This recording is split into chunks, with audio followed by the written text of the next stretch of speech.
Welcome to a Drop 10 Media Production.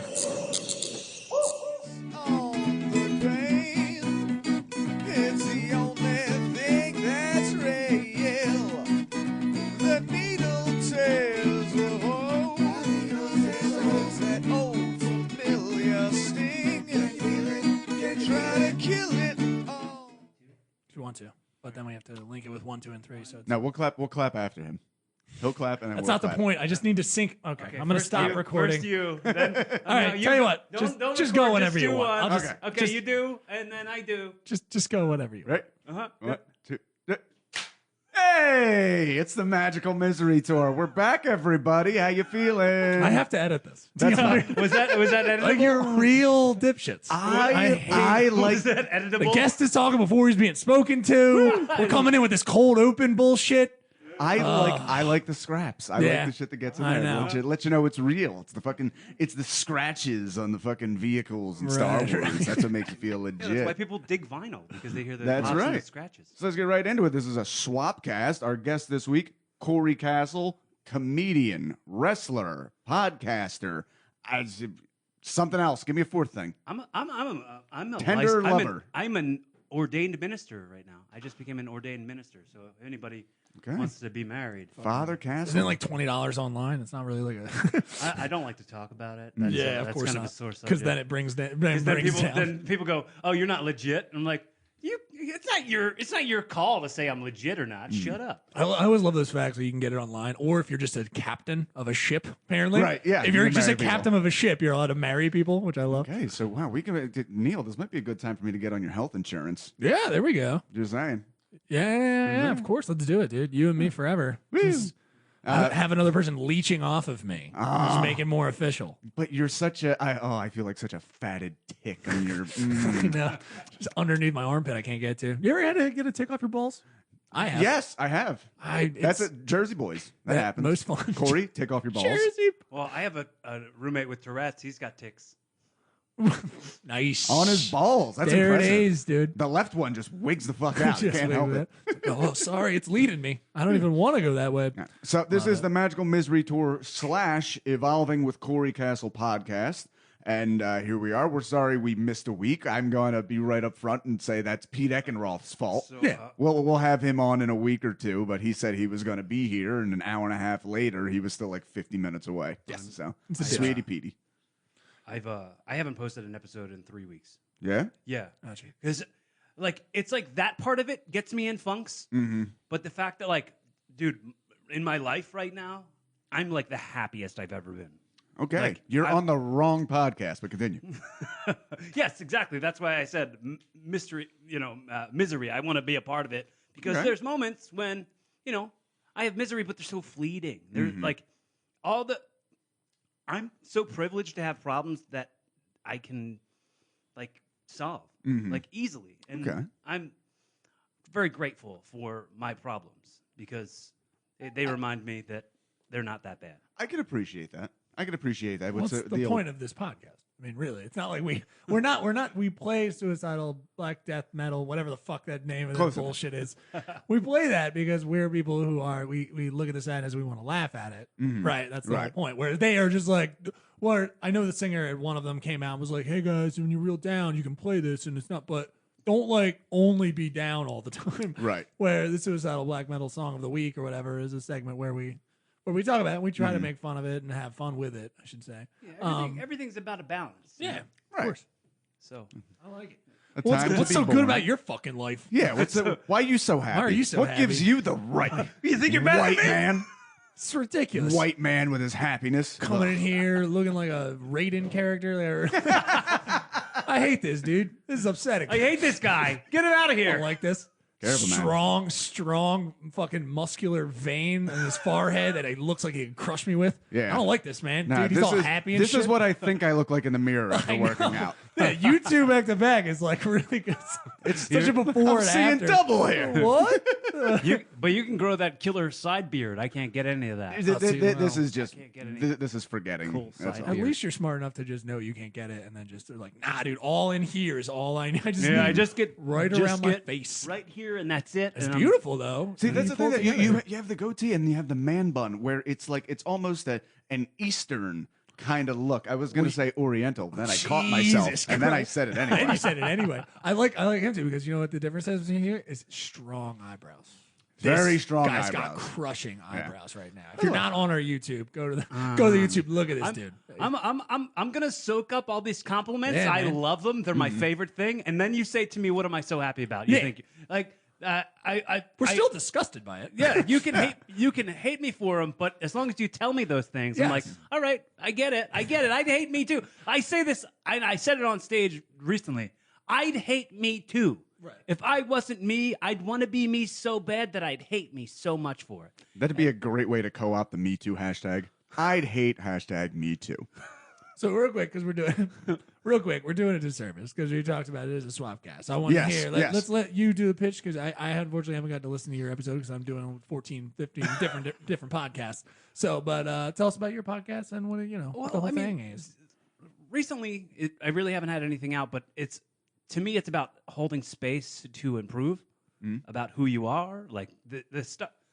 And a lot of it comes from journeys. And sometimes I just let them go free and see where the conversation goes. Like I've had some where early on, I like wanted it to be a certain thing and I tried to force it to be that thing and not just let it be what it is. So I've learned stuff about myself. And it's the reason I'm calling it Evolving with Cory Kastle, because it's not just because I'm in it. It's not with Cory Kastle because I'm in the podcast. It's like, oh, you can listen to me becoming a more evolved version of myself. And come along with me. Yes, come evolve with me. Where are you now? Are you Cro-Magnon? Like where are you? Where are you in that chart in terms of the hunched over Jersey guy that I know?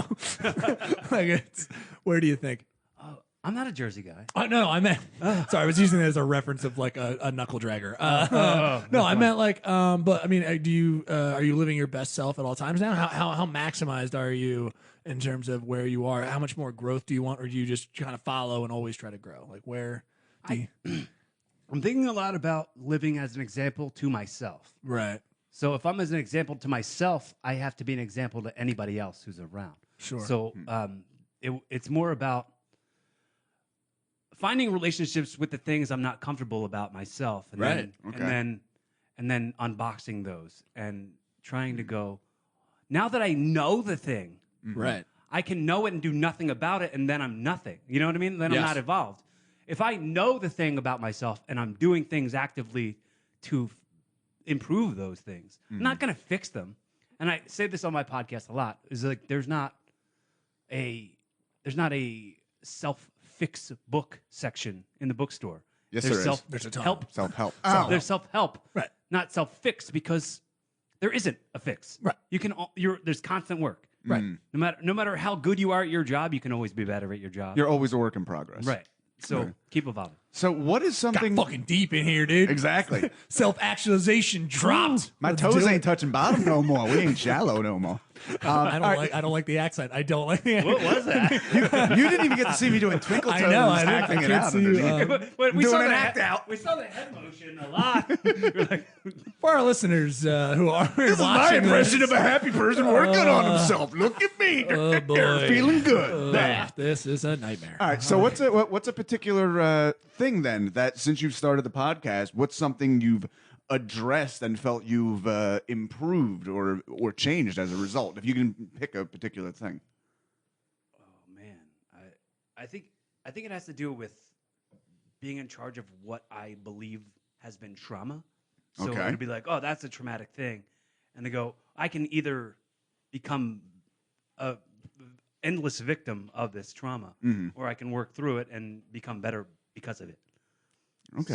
So it would be accountability, Right. accountability for things that, and it's less about me as much as it's more about like learning through other people's journeys in a way, and holding space, which I was never ever good at. I've always been so distracted, and I'm kind of trying to be less distracted now and Okay. understanding a little bit more of people wanting to be heard, because I think that everybody, whether they're wrong or right, deserve to be heard, deserve to feel worthy of being heard.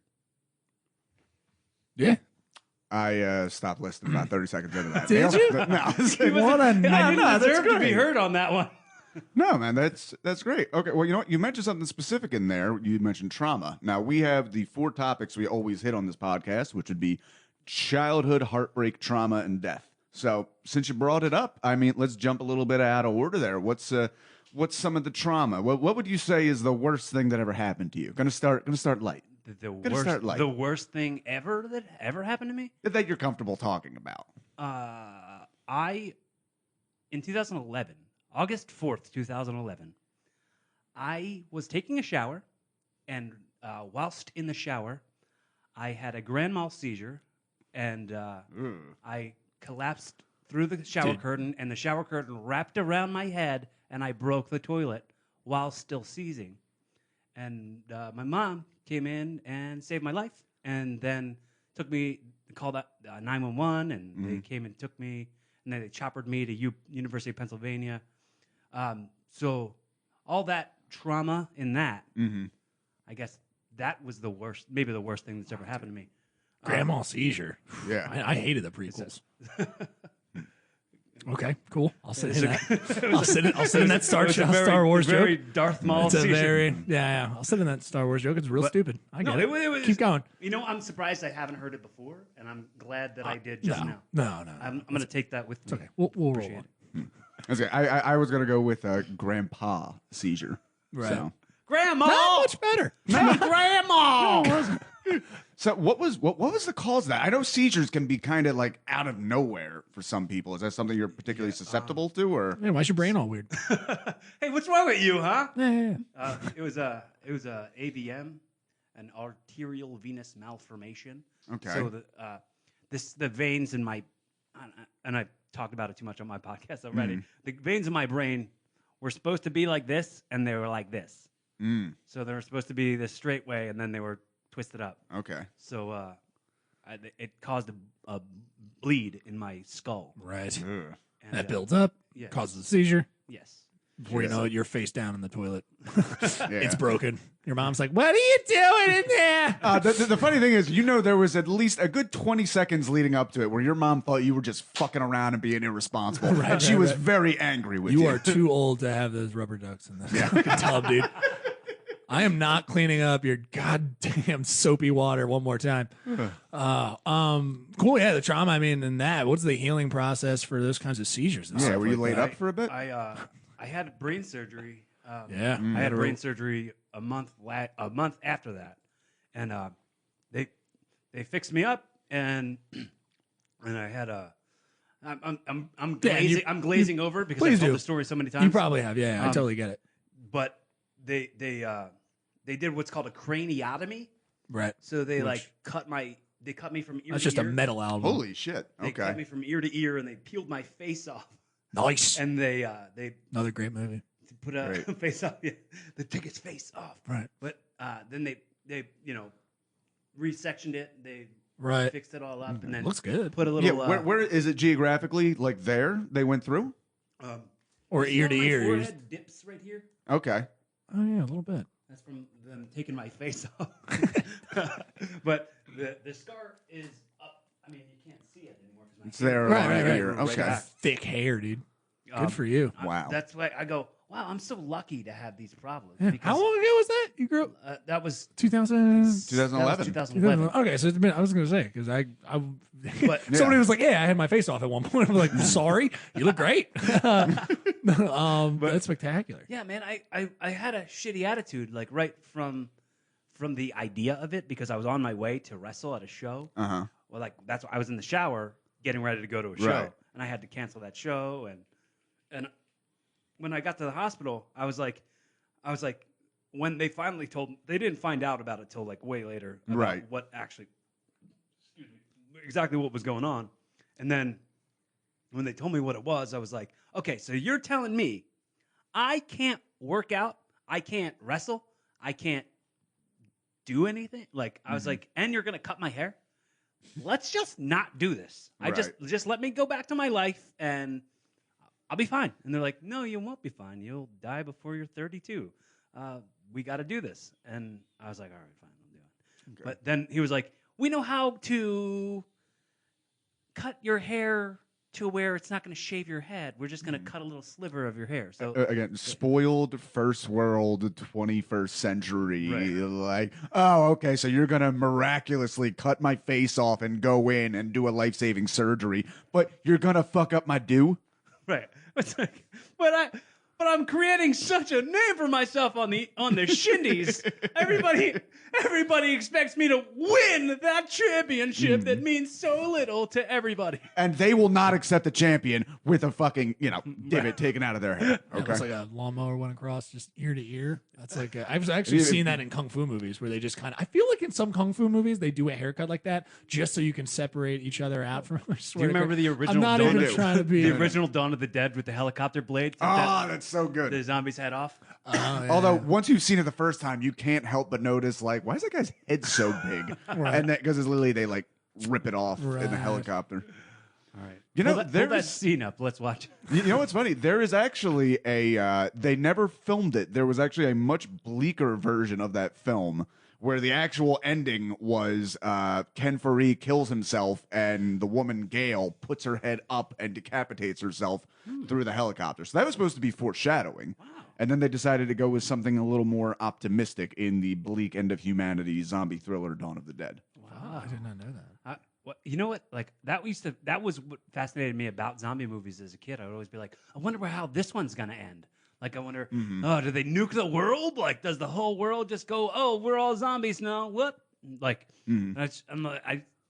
that would fascinate me about horror movies Well, see, I love a lot when I was dystopias in general, which zombie movies definitely are. I was watching again recently. I don't know if either of you have ever seen this Snowpiercer. Yeah, of course. No, No, I have not. A lot of people Snowpiercer. hated that movie. Those people are 'Cause fucking it's- wrong. Right. They're wrong in You're every wrong. way. Don't hate anything. Yeah. You're wrong if you hate things.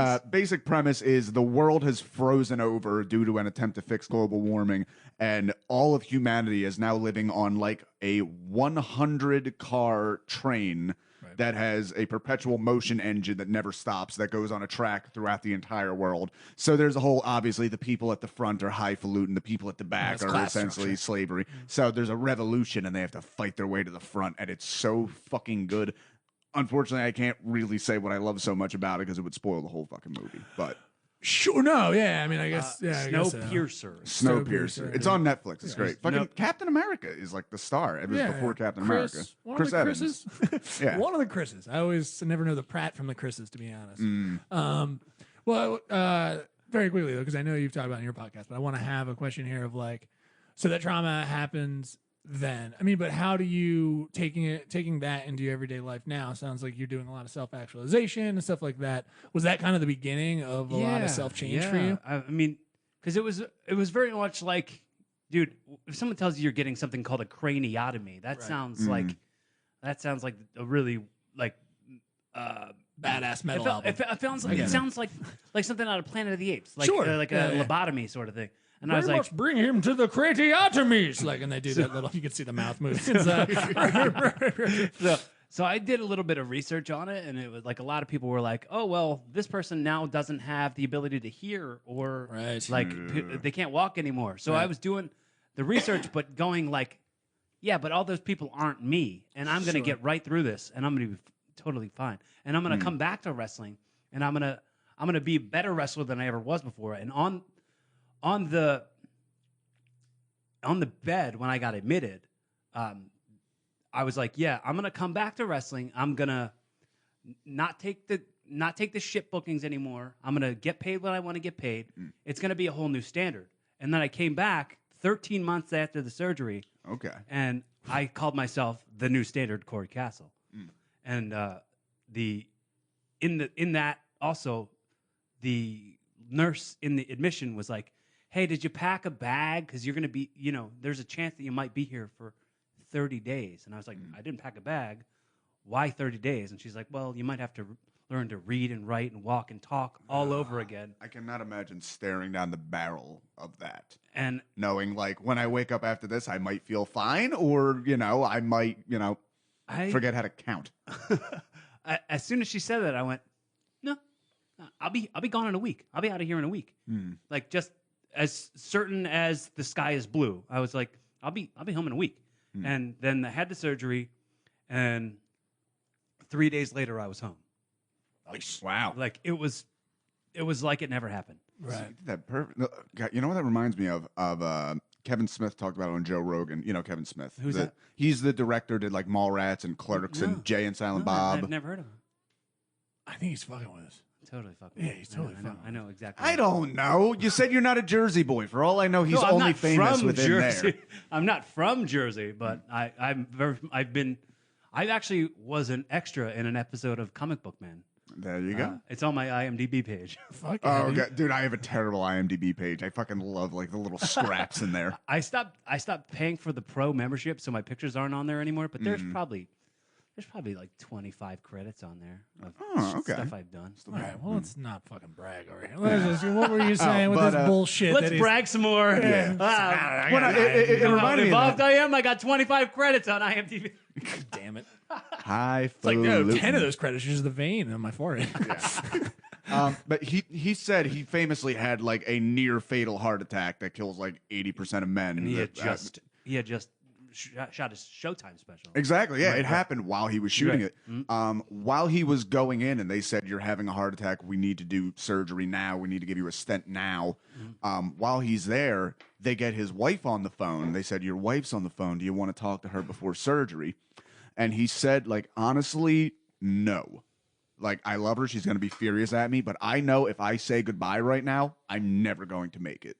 But if I still have that on the other end, I'm going to make it." And like that determination, the fact that he came out of this again, so yeah, it lined up a little bit with what you were saying, just that determination from jump. I did that thing too, where like when my grandmother was sick and dying, I never said bye. I always said see ya, every time, because I knew that I'd come back and she'd still be alive. Like it would be, it didn't end that way. And this will probably go into whatever your next topic is. There's a Grim Reaper just shaking his fist like, just say it. I can't. Stop saying see ya! God damn it!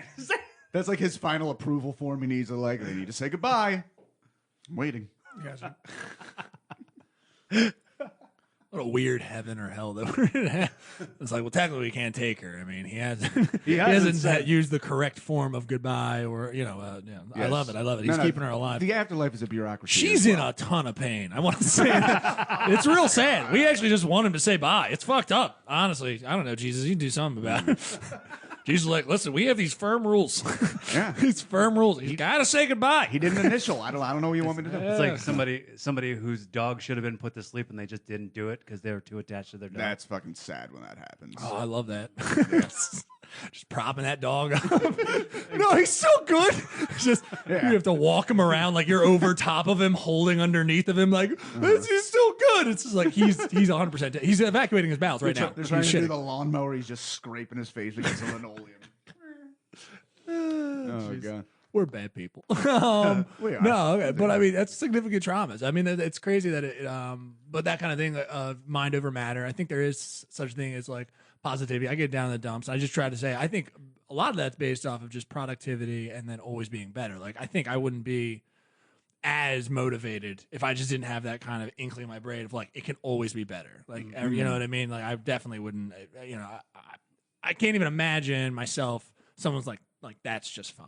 Like, I can't, in a lot of the things I do, it's like, if that's happening, I'm always in the back of my brain, just like, it's got to be better. It's got to be better. It's got to be better. Right. It's the only reason I get up in the morning, to be honest. It's true. But it's crazy. It's awesome that it drove you to, having such success. Having such good sex. It caused me to have such good sex after. It is a shame that now I still had those 200 staples in my head, and I was banging away. I was gonna say, how soon after that could you like bang again? I wasn't supposed to for a while. What podcast is this? I wasn't supposed to for a while, but as soon as I got home, craniotomy and pussy podcast. What's up, as soon as I got home, I had the staples in my head. My girl was with me the whole time. Well, fuck Frankenstein, dude. I was like, yeah. She's like, let me get on it. Don't be just holding. She's like, she's actually causing damage holding your head down. She's like, baby, just stop. Please stop. That bald spot in the staples is really doing it for me. Oh, don't grab onto those. Baby, let him go. I literally just picture you going down on a woman and just like a flap popping off. Baby, really shouldn't squeeze right now. Dude, am I up? I can't hear myself too No, well on you're this. there. I'm good. Okay, cool. Just double check. Oh, you're good. Double check. Oh, also give me. I was just gonna text you, but just like give me a little like finger up if you're gonna vape, and I'll come down on the vape. No, I haven't- I'll I give you a haven't- little mute. haven't done I a can little- still. I can hear it. It's, pew pew. Yeah. Give me a little. Give me a little. How you doing? We can hear it. We just have a fucking siren just to warn you. Well, so I would don't love pop to somehow rig up just what do they call them? Cough buttons or whatever. That's too inside baseball. But yeah, We're very much inside baseball. Yeah, Like, yeah. We used to. I have a wrestling podcast that I do called Wrestle Rock. We do it in a studio every Friday night. We used to do it in CSB, in the studio at Connecticut School of Broadcasting. Oh. And okay. they had a cough button there, and we moved to a different studio after that. And there's no cough button, and you listen back to the podcast, and it's just like yeah. Yeah. the whole time. All you hear is people coughing the whole time. Can you dip away, Dan? Jesus Christ! Fucking. You're gonna have a grand mal seizure right now. Sorry. So okay, we kind of hit on trauma, and you've said repeatedly you're not a Jersey boy. Where the fuck you from? What's I'm what's from- your childhood like? I'm from Bucks County, dude. Okay. One of them suburban Philly dudes. Yeah, That's yeah, me. yeah. Well, northeast Bucks County. I'm like I bounce back and forth. Right. Northeast Philly to Bucks County, like my whole life, pretty Okay. much. And what's your deal? You got brothers, sisters, mom, this dad? this is funny. I have. Okay, let me give you this story. I don't know if I've ever told this entire story It's in my fine, podcast. dude. You're adopted. Let's just start there. So, this is weird. So Mom tried to get him back on the warranty. Yeah. So when I was okay, I have an older brother Okay. who's 3 years older than me, and I have an older sister who's 1 year older than me, and then there's me. My parents were married, and they were young, and my mom has a brother who's like 7 years younger. So he had a girlfriend at the time, and she was our babysitter when we were kids. So she was 14. I was 9 months old. I was just a little baby. My parents were like 25, 26. Uh-huh. My dad cheated on my mom with the 14-year-old babysitter and went off and had more kids with her. He had 4 kids with her. So I have 4 half-brothers, and I have... They're all older than you. No, that doesn't make sense. No, they're all younger than me. I know. There's okay, so there's my brother Justin, who's the oldest, Uh-huh. and he's... I thought they were going to just name off him like Bori, Sfori. Sorry, keep going. There's my brother Justin, my sister Julie, and then there's me. Okay. And then after you know my dad left and had kids with that other woman. When did he start having kids with her? I think Like woman's 14? a little bit of a strong. Yeah. Well, I mean, I guess You know. when she was a mom, she was a woman at that point. I guess. Yeah, I didn't realize that change happened.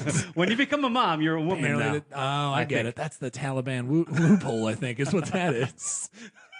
Girl, you'll be a woman soon before your 15th birthday. 'Cause I'm on it. That is. Yeah, that's a fucking, bold So strategy. your How mom and old's he dad, your now? mom and dad still get along, do they? No. I'm really surprised there wasn't charges filed. So Because there- that's 14 is 100% statutory. That's I woo. mean, in 1984 times, I don't know if that long here. I don't know if that's Well, she was still pulling the wagon when they had to move out, so you know how it is. then. Okay, wow. So then my dad had me and my brother, my older brother and older sister, and then he went and had Those my, 4 my kids. sister Bridget, my brother Mark, my brother Matt, and my sister Amanda, and then she became a crackhead. Are you telling me a 14-year-old who was manipulated or wanted to have kids at 14? You're telling me she made another bad decision? If it could happen to her, it could happen to anyone. No, I feel pain for that. That's insane. So she went and did crack a bunch, and Shit.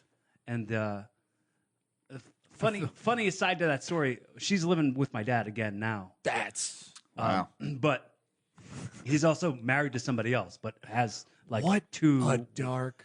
wives at the moment. What a dude. But How dark would that fucking like situational comedy be? For like the like she left when she was 40 years old, got addicted to crack, but now she's back. Like Imagine the jingle for like that yeah. Her kids are none too pleased. Like that's a dark fucking fucking sitcom. So then my dad and my mom sort of kind of got back together because his mom was passing away at the time. Okay. So your years they were have spending a passed. lot of time together in that time. So then they got back together, Right. and she got pregnant again. My mom got pregnant again. So we all got a bigger house. Days of our lives, That's bro. That's a forgiving woman right So there. we got back. They got back together. We became a family again. We were living in this apartment, and he was and my then dad. came babysitter number 2. So They moved right next to a high school. Sorry. so I actually am doing a bit about that on stage. Good. I've been saying my No pun intended. It's got a lot of fodder. hello father. I'm sorry, I everybody. love it. I'm just getting prepped. I got a show tonight. I'm just getting warmed up. I was saying my dad's a pedophile, not me. Calm down. Yeah. Fuck. And then So they're together for a while again. Things seem hunky dory. no, but then it was not even a while. It was okay. it was like 8 months to a year. Okay. And So then no. he was kind of an abusive dick, and he like beat on my older sister a lot. Singled out your older sister? Did you? No, she's a bitch. Oh, okay. Gotcha. But I mean, But a little strange there, but I mean, but did you? What I'm asking is, did he seem like he had also given some beatings out? Did he pass those beatings around and then just honed in on her, or did it was just like she was just? oh, she beating got your the older brunt sister? of it. She got the brunt of it. Yeah. Okay. But then I wonder why you're good at wrestling. Jesus Christ. Great evasive skills. all of us wrestlers are people who were beat by their fathers. I mean, Yeah. That gets left out of the documentaries a lot of the time. So A lot of chair skills when I was younger. A lot of chair skills. Sorry. All right, good. So he's only there for a temporary time, Yeah, and then then- back out. then he's back out. He moves into like an efficiency apartment, just like one bedroom, one room. It's just one room. Where'd all those kids go? So then the woman gets more hooked on crack. Okay. And 14-year-old crackhead. and Now then she- 16-year-old crackhead. she then just drops the kids off at his doorstep in this efficiency apartment. So he's living in this like dirt hotel, pretty much. Flea hotel. And with 4 kids. And then he meets this woman who like it was like a Hail Mary thing. He was just like, oh, I need some woman. So he got Right. some fat heroin addict. Okay, How do you even be a fat heroin addict? That's an oxymoron. And, what's Artie Lang? I mean, there's not many.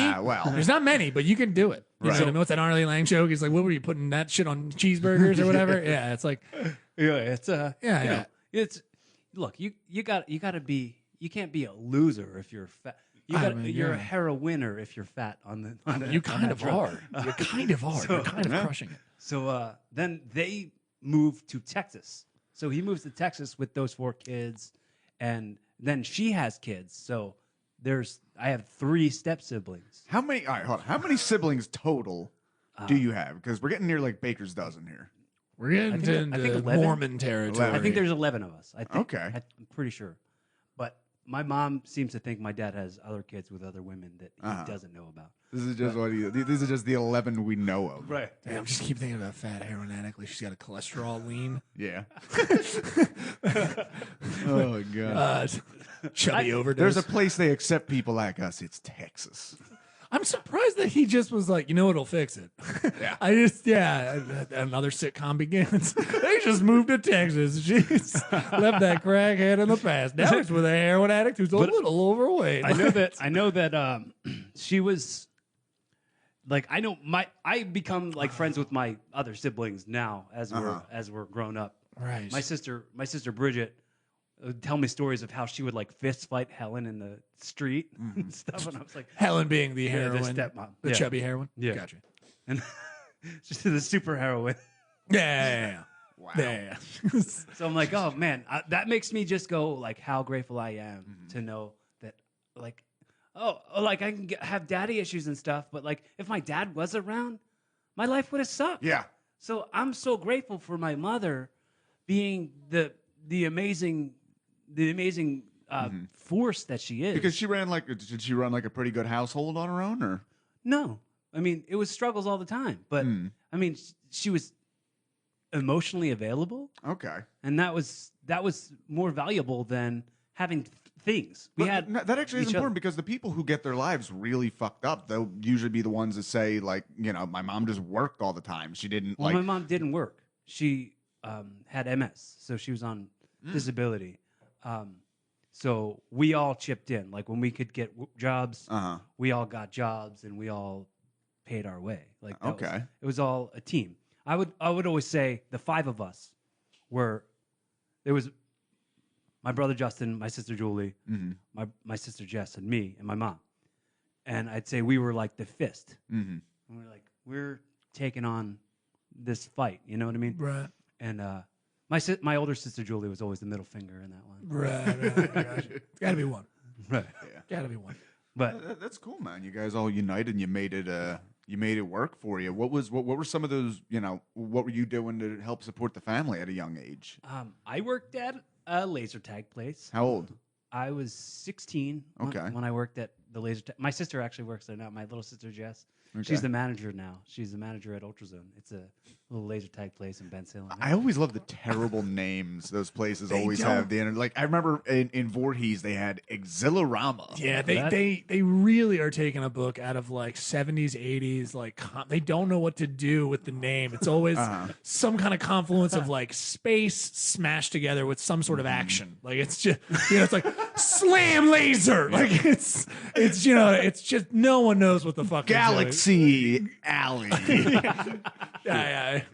Quasar Zone. And Like, the no one thing knows. is, you're a little kid, you think it's the coolest fucking thing. Yeah, 100%. The sign outside said Ultrazone, the ultimate laser adventure. But I mean, think about Adventures.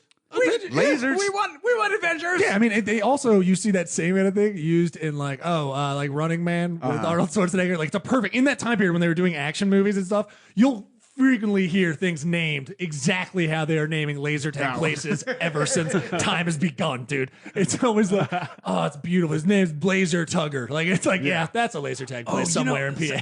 I love the things that are like way over the plate, and you're like, Right. oh, I see that they're doing. Like I just watched, and I didn't even want to watch it, but for some reason I was watching this like Netflix comedy movie with Marlon Wayans called Sex Tublets. Yeah, I saw a preview. And for I that. was like, Looks, it was dude. everything was so over the that plate. made me upset when I saw just the trailer. I was like, Wayans, why? Why are we doing this with you? Everything was like, oh, it's always been this way since this happened. Oh, that's gonna come back, I bet. Yeah. You know what? Everything. I haven't watched it, so I shouldn't shit on it. But I will say that it felt very like yes, it was over the top in the trailer. So I'm like, all right, I don't think this is for me. It looked like they were trying to make This the is- clumps Right. with Right. Marlon Wayans. I just felt like that time period of, and we can quickly get off this. I mean, the time period of one character doing multiple characters, I thought we were done with. I never thought between Big Mama's House. right, Because that was Lawrence. kind of and then obviously, of course, Eddie Murphy. Like I just thought this was over. I didn't think that they then- were going to try to bring that back. And funnily enough, you go back. The only other people I can think of that really did that was like Peter Sellers would do that. Like Sure. like Dr. Strangelove. He played like 4 different characters in that movie. It's a weird skill. It's a weird skill, and I don't think Marlon Wayans has it. But I mean, he's got it. He did. Yeah. He did it well. I He's think. got it. I mean, okay. I'm not going to say this is something you have to see because you fucking don't. But I want to now. But it's so over the plate, and it's like I'm appreciating him for what he's doing in it. The fact that he's doing, like, dude, he convinced someone to give him money to make a movie. That's amazing. Good for him. True, they still have name value. No, I mean, I support him.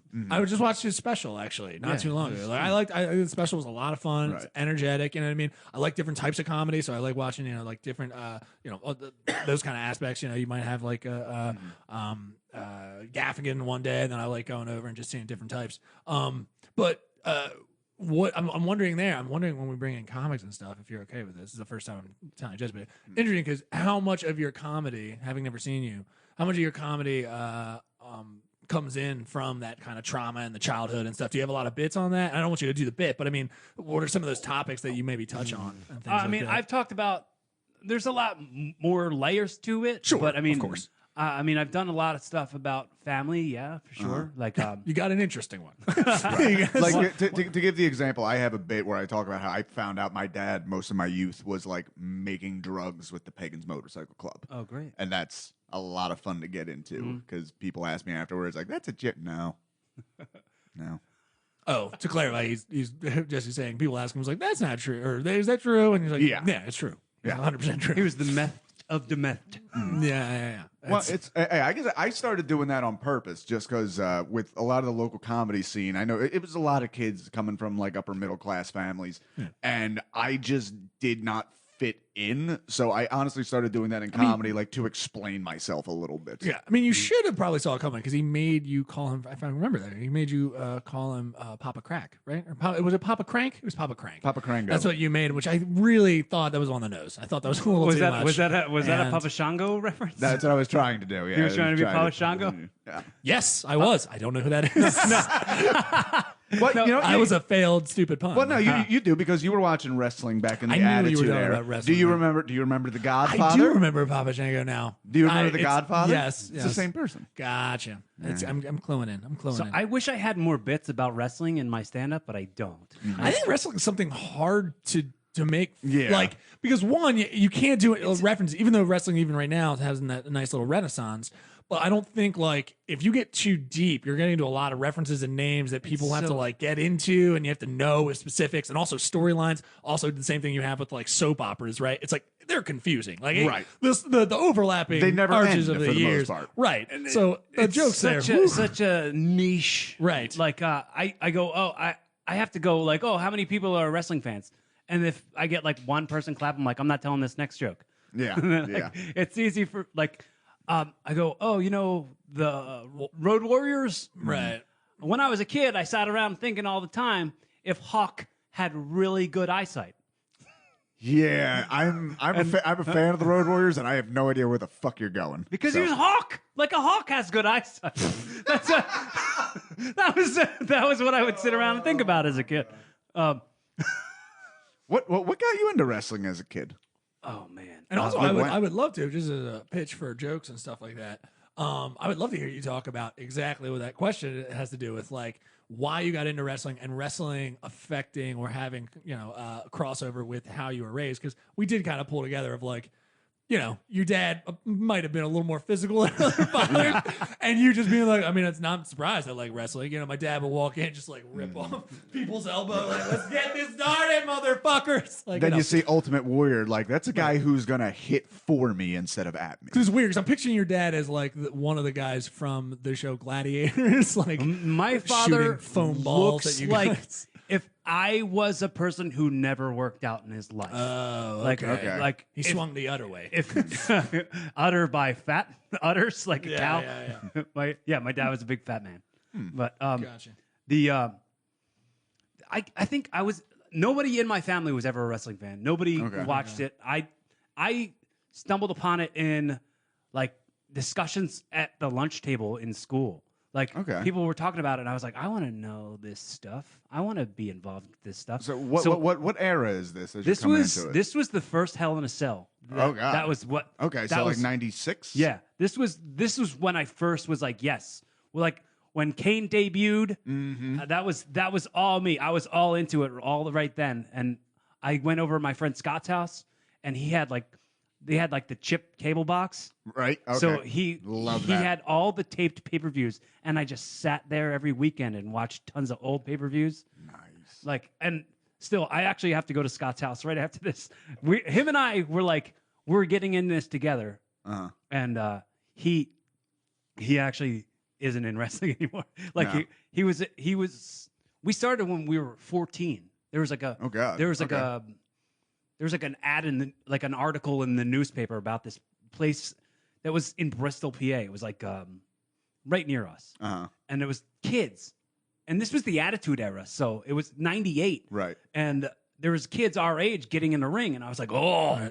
For people who are under 21, newspapers used to be a printed version of the internet, just to give you an idea of that. So we went there, and this guy was drunk and high and wasn't training anybody. He was just like somebody who was a reject from the Monster Factory, which the Monster Factory still carries a name that means something. I did work for them when I was a kid. They Clue people into what that is. I know what that is. Obviously, the Monster Factory is a.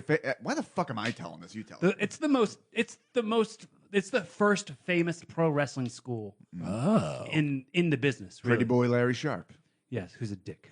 Yeah, I mean, he's dead now, but he was a dick to me. Gotcha. No, I mean, hey, listen, there's got to be those people in there, you know.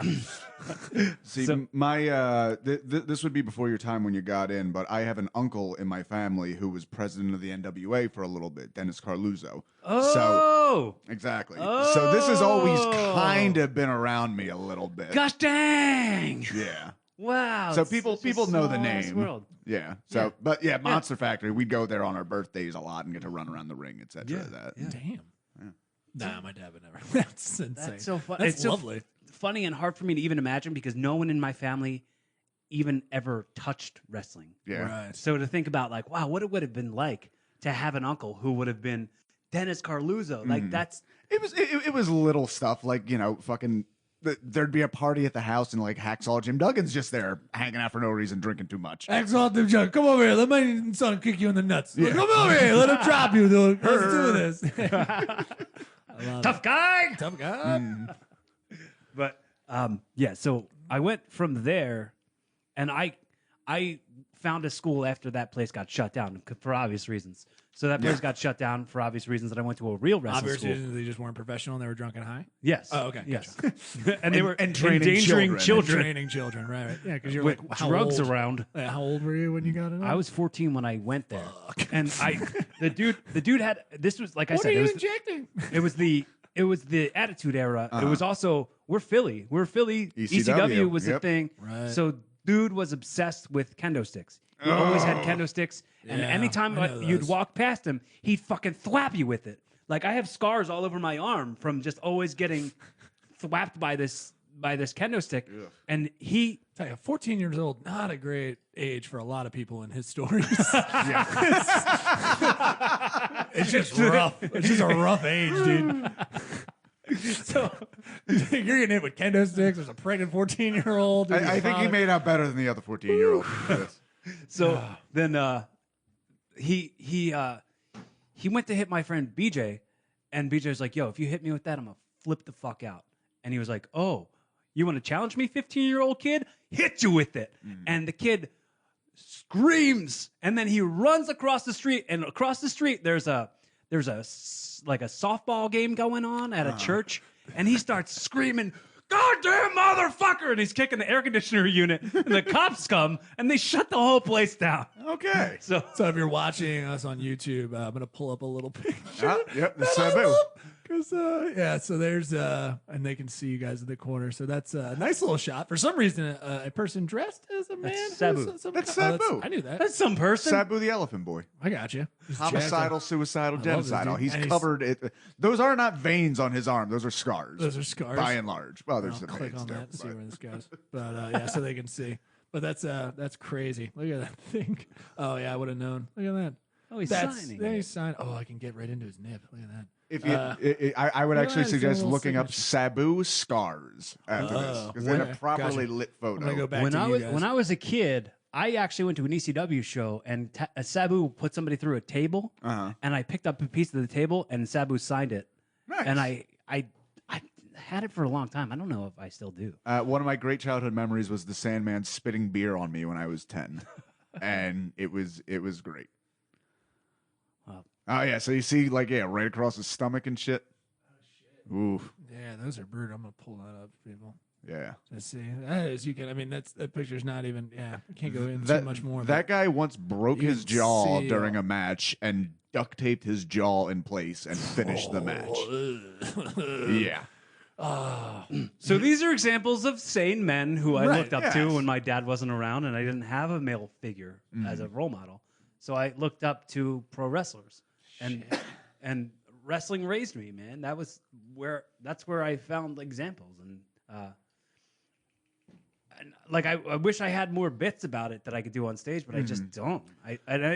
So far, the best I've heard has actually been Noah, where he talks about the aspects of wrestling that people are aware of, like the lights going out and the 1, 2, 3. I know he has a great bit where he compares it to football, and he talks about how he would watch it if and then the lights go out and suddenly there's the Undertaker in the end zone with the ball and fire goes off and shit like that. Right. Pretty much everything Vince McMahon wants the XFL to be. I cannot fucking believe they're bringing that back. I so don't care. It's gonna be such not a even shit show. one tiny piece of caring. I compare it to an amazing credit card offer because I have 0% interest in the XFL. That would be a good credit card offer. That makes sense. Yeah, I totally get it. So 14-year-old Kembo sticks you can slap with. You find a wrestling wrestling spot that you're going to start training with. And what spot was that? Where was this? Where did you end up going to the school? Oh, I don't know of too many wrestling schools. So yeah, I went to the CCW school. Oh, okay. CCW school. When I was 16, I found That's another blood and guts promotion. Yes, They kind of yes. took up after ECW and went a little further in the Philly area. Right. Yeah. But I mean, I got trained. The school was in Jersey, in South Jersey, Deptford, Okay. and I got trained by John Dahmer and Eddie Valentine. Okay. And they're not blood and guts people. They're just rough and tough guys, world traveled, and they beat the shit out of me all the time. Like they toughened me up, and they've been. What I love is like they're still my great friends, and like we have So wait, great conversations now. what's the first day of wrestling school like for you? Because I know first day of wrestling school, a very big thing is like weeding people out immediately, like just trying to run them ragged. Was that still the motif, or had it leveled out a little bit? Well, the first day of the little shitty school, it was just back bump, hit the ropes. Okay, so like there's that kind of standard stuff. And then so I went to this new school, and I was like, I'm not going to act like I've ever done anything before because what I did that was not legit. Right. So I just acted like I didn't do any of that stuff before. So they were like, "Oh wow, you kind of know what you're doing a little bit." Oh. And it was not as challenging as many other people's like first day at wrestling school. But I think Well, also, if you told them you had that little bit of background, they might have ran you ragged a little bit to kind of show you what real wrestling stuff is. Exactly. So I didn't mention it, and I was like, it's such a small world that they might know the people and then associate me with their stigma forever, and I just don't want that. Yeah. So I mean, it was a part of pretending like I've never seen the inside of a ring before. Right. For a while. And until like footage of me wrestling in a ring at 15, like doing that shit. And that unboxes itself to people who. Is there footage of that on the internet of you 15 doing that shit? Yeah. There's actually at Christmas time, we did a video of me reacting to that. Like we called it Wrestle Bell Rock. It was like a video of me commentating over one of my matches when I was 15, and it was awful. Oh wow! It was super terrible. Is there a name we could look up to see that, even if we don't watch it now, just so the listeners could go check it out? Just go to Rick Connor's YouTube page. Rick Connor's YouTube. We're looking for Cory Kastle. That's Cory with a C, Castle with a K. Yes. Nice. Wrestle Bell Rock. What made you choose? Is that like your ring name, or is that like your I shoot name? use it for everything. My shoot name is James, but I've been using Cory Kastle since 2002. I actually had my first match as Cory Kastle.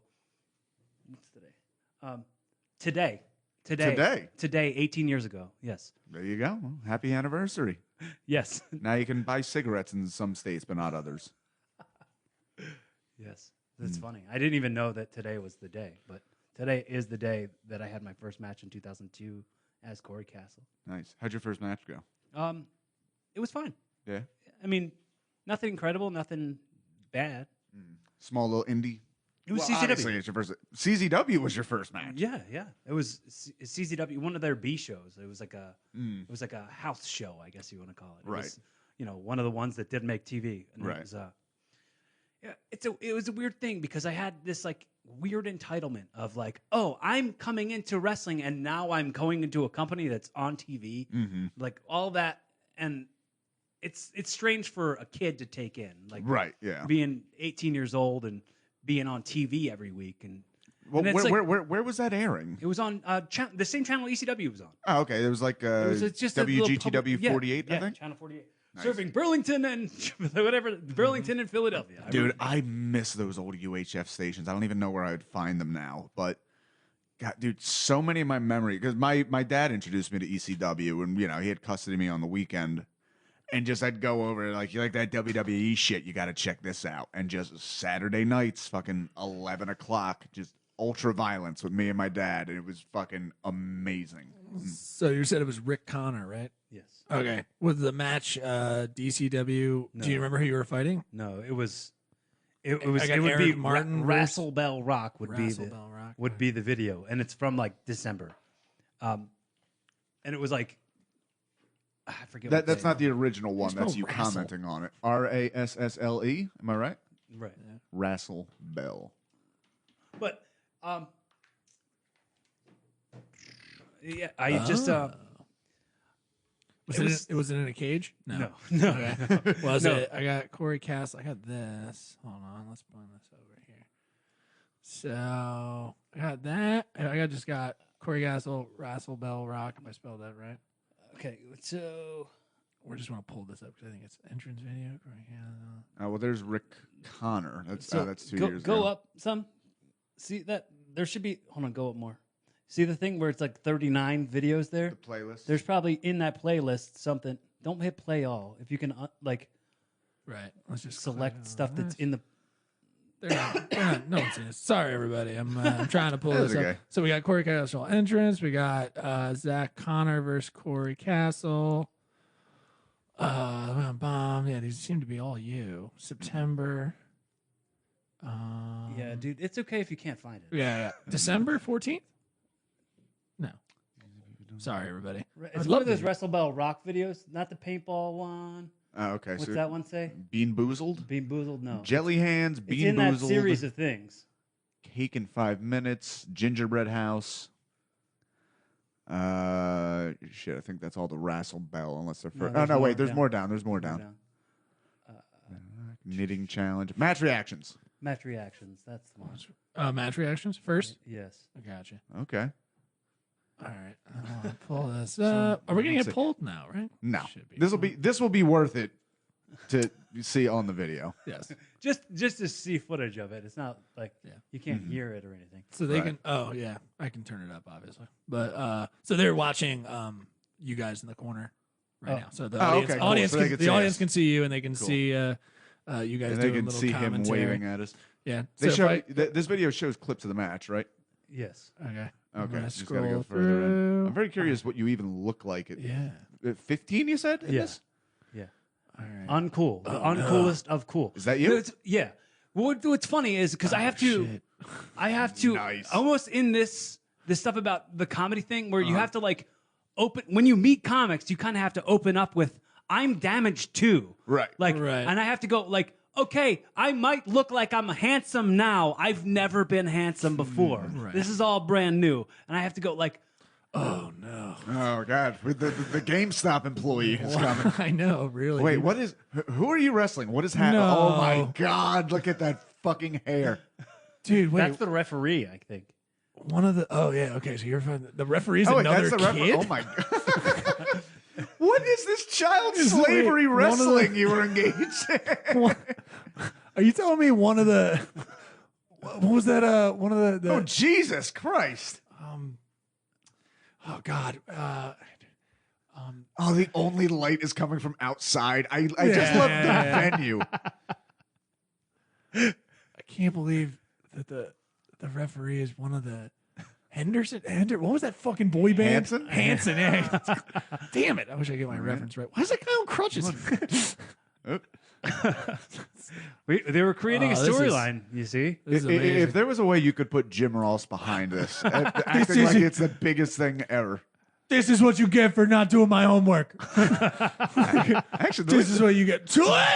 Oh, I just dropped the acne out of your face, dude. there you go. Quick Stayed match. down. Boom. Wow. That was So spectacular. you won your first match. That's great. Yes. So that Holy really shit. that really wasn't my. I mean, my first Whatever was match. first Yeah. recorded. you When know. my first recorded match, I guess, was that. That's beautiful.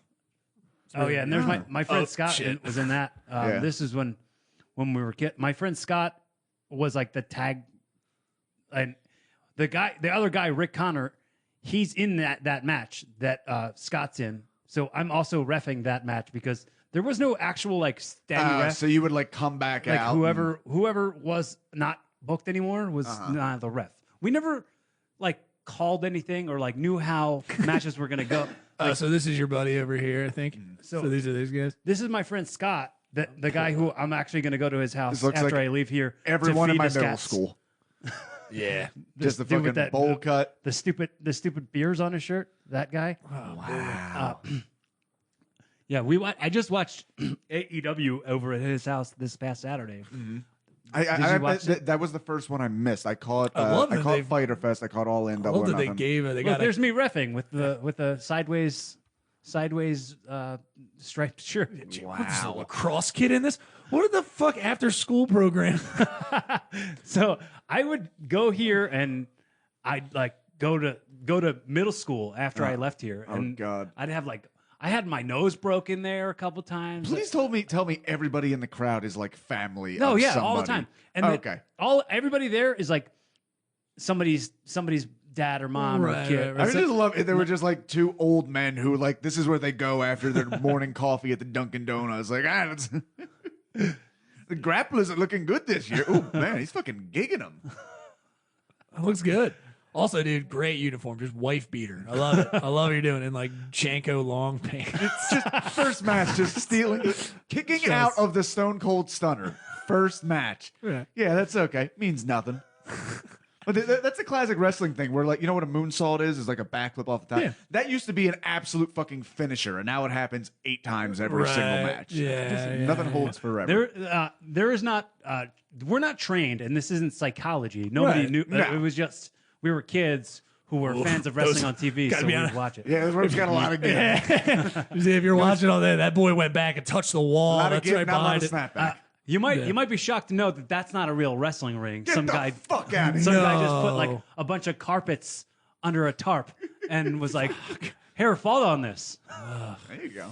And hey, you're young. You do whatever a strange man tells you to. Maybe you get $20 out of it. Just don't talk about it later. Like, what's funny is like I can still smell the smells of that place in my Dude, memory. smell memories are fucking crazy like that. They say it's again from memory. They say it's the strongest Yeah. from memory. You can really go back and with the smell having the thing. It's just it's a bummer that yours is probably just like sweat and fucking like Balls. just Yeah. sweat, balls, and Axe body spray. Anytime I No, walk this past is the middle school, Brute. it takes me back. Brute. Oh, you guys went for No, because Axe wasn't out yet. So Oh, sure, of course. the brute spray. Yeah. Oh man, that spray is that smell. We had a lot of bod. in my yeah, school. of yeah. course. God, there is a member of my family who I swear every fucking Christmas just got me like a bod pack. Yeah. It's like this is all You get the terrible. bod Christmas pack, dude. Yeah. You're like, yeah, honestly, anything to come. Well, you know what that's from and why? Like, because a lot of times kids get way into cologne because usually boys and also girls like you just, when the body odor starts. And then they're just like, yeah, get into this and just spray. So now you have a trail behind you of artificial, just like BO covering that is a cross between alcohol. It and doesn't, some smell kind of, like anything natural you've ever smelled before. no. Just a fucking chemical, just a chemtrail. They coming had off it. they had recently come out with new versions of bod that's tap out body spray. Oh God! It's like got John Cena on the bottles, and if you're behind this person, you won't be able to stand it either. Exclusively for sale in the waiting line at Kohl's. so my For confused grandmas. my girlfriend at the time worked as a manager at Rite Aid, and at Christmas she got me a pack of these like sample tap out body sprays with John Cena on them, and I keep them on the little shelf above my toilet, and I use them as like poopery. I got you. Just His little shit cover. yeah, Dude, you I don't call want- crap out body spray. Oh, dude, you don't want your shit cover to smell like just a trailer park on Friday night, dude. Yeah. That's a bummer, dude. You're just shitting out absolute just trash, just prom night trash. So another layer of all the family stuff is when I was a kid. Like, not only did my mom have MS, but my mom was lesbian, and she came out like after her and my dad were split. Then the next time, and then my brother had come out right before her, and my brother, who's a couple years older than me, is also gay, and then my older sister, also came out like right around that time. Right. So a lot of accepting. You know what I mean? Like a lot of. Sounds like your dad just wanted to get away from all these queers. Sorry. What the fuck is wrong? It wasn't even good. That's the thing that's more upsetting. It is upsetting. The thing I was thinking about how what a bummer you're like spoil it coming out for everybody else. Like they come out, you're like, oh, I can't come out now. Yeah. I It's gotta. like, well, every single Can't time, just have like, this grouping. Just like we all come out at once. This is gonna be a nightmare. Like They you were gotta all ready to come out, and then your mom fucking stealing ruined the it. limelight. A lot of the people made jokes like, "Oh, I bet you had to come out as straight, right?" And I'm like, no, I mean, no. Good job, Uncle Jim. Ugh, Yeah, just yeah, eat more that's turkey. I'm like, well, no. I mean, it was just, like every other day. You know what I mean? Like it doesn't matter. If you don't mind me asking, is your mother still with us? Yeah, Oh, okay. yeah. Cool. My mom actually lives across the street from me. I get to Nice. hang out with my mom as often as I want. How was it just growing up with a mother with MS? I was disabled. Well, a lot like how I got through the surgery thing, where she will talk about the MS like, oh, back when I had MS. Like Right. she just, I know it she- affects people in varying she degrees. just does. You can barely tell. Like Yeah. she takes a shot that's once great. every 10 days or something like that, and then no one ever talks about it. It's just a Okay. thing. Like See, I have a friend that was happens. diagnosed with MS. He's a bit into conspiracies now and blames it on all his Diet Coke drinkage. my which- mom blamed. Here's the weird thing, and this is the thing I've started doing this on stage where I talk about the open and accepting environment that my life's always been, because my brother's gay, my mom's gay, or my mom's lesbian, my sister's a lesbian, her wife's a lesbian. I would hope so. My little sister dates a black guy who she's been with for like 8 years. And I was like, and every one of them hates my girlfriend because she's a vegan. Nice. Every one of them hates them. Like, It is there's unacceptable. Yeah, I'm dating a vegan now. I made a mistake, I think. Just joking, Par. mistake. I didn't even hear the steak in there. It sounded like you made a miss. No, boy. I'm saying I miss steak. That's what I'm getting at. Yeah. Yeah. We should elevate this podcast. Should elevate this one up. I think we're gonna have to punch this up. Well, you mentioned something in there about not always being your handsome self. What was your life like as like a teenager? Nothing. It didn't exist. See, some What? kids do Some that. trashy 16-year-old wrestling kid didn't fucking. You weren't like No, swinging. There wasn't any no, like Britneys no. or Ashleys hanging Dude, around. I wore Amber thick Lynn's. ass glasses and I had a stupid bowl cut. And Everyone had them at the time. And I was Dude, like- you didn't have a bad bowl. I mean, that bowl cut was very oh God, fuck me.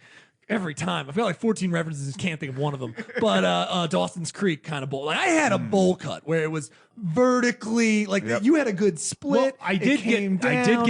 compared to my real name is James. Right. So Oh, so okay. people would always go, "Oh, James Vanderbeek." And, like people would say that to me every once in a while, and I go, "Oh, okay, I get it." yeah, but then again, it's the late '90s, and they have the same fucking floppy hair while they're Right. fucking insulting you with this. But it's also like I wore these big thick glasses, and I would try to avoid wearing them, so then I wouldn't see anything, and I'd live in my own bubble. Like no one could see me, so I guess I can't see anybody, so I guess nobody can see me. So I'd like do embarrassing shit. And Look, Corey thinks we can't see him picking his ass, dude. Look right now. right. I live in God, my he's own little smelling it, bubble, dude. and on top of that, He's like tasting it. I was That's just so I was a sped kid. You know what I mean? So I was in all the Sped. special classes, Ow. special ed, sped dude. kids. So I was really down on myself for a really long time. I was really like very damaged by dude.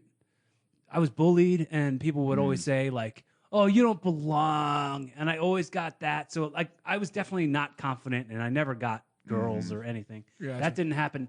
I had my first match as Cory Kastle and then lost my virginity a month later. Sounds like there's a correlation. Correlation. Ah. All right, I'm done. I just, yeah. Well, what was that? What was it like at that time with you and this? Or did you end up dating? What was this whole story? I mean, It was always like, it was weird. Like my sister's a year older than me, Right. so she always had friends around, and I'd always like make out with her friends every once in a while, like Nice. that kind of stuff. But that's getting girls. but like, that's getting. I mean, that's people showing interest. I mean, definitely, at least. yeah, I mean, it didn't start until I didn't start like having girls interested in me until like I got contact lenses and then Okay. like started growing my hair out, kind of thing. I Like got you. that was like kind of when it happened, but it didn't happen. It didn't happen like aggressively. No, of course It was not. like Yeah, a very that's- gradual thing. That's all good. And it was like, I think a lot of it was I'm the ultrazone guy. So Right, It was like, yeah, oh, you're yeah. the guy who works at the laser tag arcade place. Right. Oh, That oh, guy gets laid all the time. Right, right. So it was so weird. Right. So my God, I love the way his glasses bounce off those lasers. Oh my God, you can see them. That's yeah. Oh my God, you can barely see like all the weird cum stains on his pants from the black light. It's like, oh my God, dude, it's so hot. It's like, oh, this is So mustard. I swear it's hot. mustard. Oh my God, Tina, I love it. So I mean, so 16 kicking off like that kind of stuff. So and then we're having your first match, losing your virginity. That's kind of crazy. I mean, where do we go from here? Where do you start seeing like wrestling improving? You know, where was your incremental improvements after that? Like, give me like kind of like timeline wise. I don't think I got good at wrestling. Okay. Like, I don't like. So I was still like incredibly unconfident for a Okay. really long time. I think that I think that I first got good at wrestling in like 2006, and I had already been doing it since 1998. Yeah, it takes a like, and I didn't think I was even that good. I don't think I got as good as I am now until after I came back from the surgery. Like oh, gotcha. when I came back from the Lit a surgery, fire under you. when I came back from the surgery, the places I worked were like pushing me main events. Like I was getting main event pushes where I was. So then with having somebody else having confidence in me gave me confidence. Okay. Hey, do you go from that early one? And I just want to pull this up for people. You get that early one, then you get like this. Who's this beefcake? Yeah. Who's that little dude over here? That's a great. I love all this. I want to get in Ah! shape. I want to get in shape solely so I could just wear vests every now and again because it's a great look. It's a great look. Here's the thing, man. Scoosh. I would never. Oh, dude, I love this. Like the saw right around your junk. That's perfect, dude. Looks like a little peppermint candy there. I'm gonna buzzsaw you some sweetness. I love the look at the little red ball. Oh my God, he looks so spooky. I know. Look He's at like, it. oh man, one day he will know my love. There she goes. One day he will know my love, and I will be the middle of that buzzsaw. ECWA, I guess the ECWA for amateur. Yeah, that's it. That was when Fonzie went hardcore. Gotcha. Yeah. ECWA. Oh, we really should hate you charge so for much. this. We really should charge. Love this one. This has got all kinds of beautiful Photoshop, interesting things going on. Is that you? Yeah, that's you. What is that like Blade Runner behind you? I have no idea. This is wonderful. I love this. Of course, I didn't create This I that. like. This I like a lot. This is wonderful. So I mean, yeah. So relationships, all right, really weren't hitting, or you know. Wait a second, are you really chubby in that one photo there? Yeah, he's kind of chubby. No, isn't he? that one over. What do you mean one over? Use your words. All right, down, bottom row, third. Bottom row. No, you move the row. With the one with the vest on? Yeah. All right. I can't even see where the fuck it keeps going. Stop. Up. Right there. No. Over. There. Oh, okay. Yeah. No. It's kind of. He obviously clearly gets. Oh, you know what? Your legs are split. I thought that was part of your girth. You're a weird dude. You're a very strange I person. do have a girth that I don't talk about. No, dude, he's ripped up. I mean, look at this. We got some nice. Hey, we're all ripped up here, dude. This is nice. How long have you been with your current girlfriend? Well, we got together 1 month before the surgery. Okay. So What? we started dating 1 month before like the most traumatic shit in my life. So she could have left you super easily. But Oh, with a lot I of told guilt. her. I told her leave. She's one of those brain I don't- fetish people. I dude. was like, That's right. she's like, oh my god, if he has the you've you've got the chance right. to get out of here. Like, I don't know what's gonna happen. Try the yet. Harry and the Henderson. And I was Try like, to do the Harry yeah, and I the slapped Henderson. her. And Nobody wants you. I did the old big pun pistol whip. Right, Well, we just talked about that recently. Oh, so. shit. Well, that's why I knew about it. I Oh, didn't watch it. God. I just listened to it. Okay, so you pistol whipped your girlfriend because she was trying to stay Right. with you. I was like, right? you can go. Like, just please Yeah. go. And then we stayed together for like 4 years. Mm-hmm. And then we split up for like 2. And we recently got back together. It's been almost 2 years. She got a now. 15-year-old pregnant. So we split. That took some skill on her part. Yeah, I'd say. really, really impressive. So we split for like 2, and then we've been back together for like 2. Okay. So I mean, considering all the the family I don't know, issues or just where you come from, that past history, a lot of people would leave out of that with a mental state that is not as clear, I think, as yours, not as as well developed. I mean, you say it's always it's work every day, but like so I'm happy for you that kind of that's spectacular that you're still working through it at least. That's very cool. Is any of that like crossed over with her, where are wrestling and what you do and stuff like at the forefront of the relationship and problems with it, or is it more just like she's so removed from it. Like she's so and what drug does she do as well? We have to know because if your dad has anything to say, she's on opioids. She's on opioids, isn't she? No, she's not on any Good, drugs. good. She's got no drug problems. That's good. Spectacular. She's a vegan. Right. She's a vegans can do drugs. I've met vegans who do drugs. Well, that's her drug. Her being a vegan is a drug, I guess.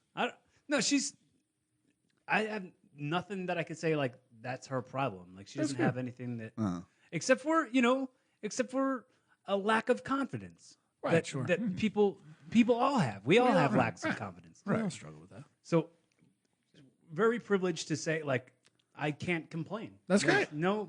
No complaints about my relationship at all. So just well, what are you when you're in the down period, when you're and also I want to know maybe the wrestling song because I want to talk about like Ooh. yeah. So maybe when let's do it that way. Okay. Let's do it that way. So if you're trying to get amped up, before a match, was there music or anything a ritual that you have with music or outside kind of influences that get you amped up, or anything like that? Big match. What do you listen to in the locker room? Get your shit up. Is there anything? I don't listen to anything. Smother Dude, the it's just butterflies. Enya. You don't like It's just- music? Yeah, it's fun. It's just No, Enya. I like music, but I mean, I don't You don't have have a to say thing that that. I have to listen to I get get me you. amped up. For That's them. good. But like, I'm really into like. Have you ever heard of Nako Medicine for the People? No. It's No. like a conscious music. It's a spiritually conscious music, and I'm really into them. Okay. Like they have a song that kind of pumps me up. It's called Warrior People. Warrior people. How do you spell Nako? Nahko. Nahko. Nako Warrior for the People. Nako Medicine for the People. The song is called Warrior People. Oh, okay. Okay. So let's see. I'm very curious. about Measures it. All right. So, well, I don't want to get Not the pulled. gondola one. that. we're worried we're gonna get pulled. Oh, but you're what- worried you're gonna get pulled. Oh, you guys put this on YouTube? Yeah. Yes. Yeah. Okay. Did we Maybe have- that's why you're smart. You post someplace else. Are you live on YouTube? No, we're not live on No, YouTube. you just now. put it up later on YouTube. Yeah. Yeah. Okay. So warrior people. Here, actually, here we can do at least the lyrics. And Can then, you just I am play an it and Indian. I'm on a mission. if we play it in the studio, I don't know. I'm a little worried. Tell us about it. I mean, tell us. Yeah. Warrior people means Is it indigenous something. people music? Warrior people, warrior people. just read all the lyrics and see if you get pulled off YouTube Yo, for I reading. am indigenous, original resistance. I'm gonna need assistance if I'ma make a difference. Used to be restless, now I am relentless. I teach my children how to trust and who to listen. Are you listening? Are you listening? Are you listening? I teach my children who to trust and how to listen. I am an Indian. I'm Puerto Rican. I'm Filipino. I live in Hilo. This is me. This is me. Stop. Stop. Just Went stop. to I'm the not gonna heavens, came keep back going. on a stallion. Keep going. Went to the heavens, came back a stallion. Now I am riding into the storm, the storm, the storm. Thunder beings carry me home. I am a raven. I am a buckskin. I am a killer whale. I'm a lion. I am a panther. I'm a coyote. I'm just a human being on another fucking journey. Excited for this part. Yeah. Feeling me, feeling me, feeling me, feeling me, feeling me, feeling me, feeling me, feeling me, feeling me. You can't beatbox for shit, dude. You suck. Oh, stop, please. I will lower your microphone. Jesus But Christ. I think that this style of music, and I think, I listen to there's a band called Satsang that I listen to a lot, and it's not as aggressive as the stuff I used to listen to. Like when you were talking about like metal songs and stuff like Right. that. I used to love Breaking Benjamin, and I'd crank that shit, and I'd get all emotional, and it's like I've evolved past a lot of that. I got you. I don't. Cool. I don't have. So that might have been. I don't have like my. I have to rage out on. I don't listen to a whole lot of it anymore. Like, honestly, I listen to it at the gym. Yeah, I listen to Linkin Park at the gym all the time. Like I'll actually use an entire Linkin Park album, and I'll say this is my time. This is the duration. I'm gonna stay on this treadmill till Hybrid Theory ends. Then when Hybrid Theory ends, I'm gonna jump onto the weights, and I'm gonna be on the weights till Meteora ends, Okay, and then I'm going home. that's a lot of Linkin Park. Yeah. For you. I think my entire workout lasts about as long as the Numbin Encore. I'm in and I'm out, and that's why I have this wonderful physique today. So, okay, well, I like the video, Kaleidoscope. Yeah. I really want to try to play a little bit of it. Let's just try this. Let's just try doing it. Can they pull Yeah, you for playing 14 seconds of a song? We've been pulled for exactly 14 seconds. What about 13 and a half seconds of a song? Possibly not. I don't know. All right. Let's just try it for a hot second. This original resistance. Yeah, so it's if I talk over it, that'll probably. Sometimes. Used to be restless, relentless. I teach my children who to trust and how to listen. I like it. Yeah, I like It's it. good. It's got a Caribbean kind of reggae. feel. I love when he has a thing where he goes, I will learn to be peaceful, but I'll keep a knife at my side. Oh shit. I will Speak softly and carry a big stick, written by fucking T.R. Roosevelt. That's But right. it's like, Is that how we're saying his name now? Nice. I will learn to be peaceful, but I'll keep a knife at my side. I will pray for resistance. But if war comes to my door, I will be blasting warrior mentality. I feel like that's me. Right. Like You're an Indian and a Puerto Rican and a Raven. Yes. No, but I'm built as this warrior. Right. Like I've been in this warrior body for most of my life, and now I'm this peaceful thing. Right. And I feel like it relates to me more than something that would go, I'm angry. Like that's not me anymore. Well, see, you know what it is? People When just I, listening just shit their pants if they're not watching. when I listen to heavy music, I'm not feeling the anger. I'm feeling the power is what I'm feeling. Like a lot of the big builds and whatnot. But anyway, we get into this to get into something else, and that would be our weekly entry into sadness and depression. That would be the depressive, suicidal black metal song of the week. Wait, don't you sing don't you sing a little jingle before you do Because it? when times are down and you're feeling weak, just relax with the depressive side black metal suicide song of the week. We're working out the kinks. We're definitely working out Is the this kinks. what it is? So we've reached the end of our 2 solicited black metal bands. Found this one. This is Soulless, and the album is Unreachable, and have a noose right there in the logo, just like us. This is our sister DSBM band. So let's be quiet because we can never hear ourselves over this song. So let's listen for a second. All right, I'm going to turn this up, so it's going to start immediately, so you will have... Yeah, go.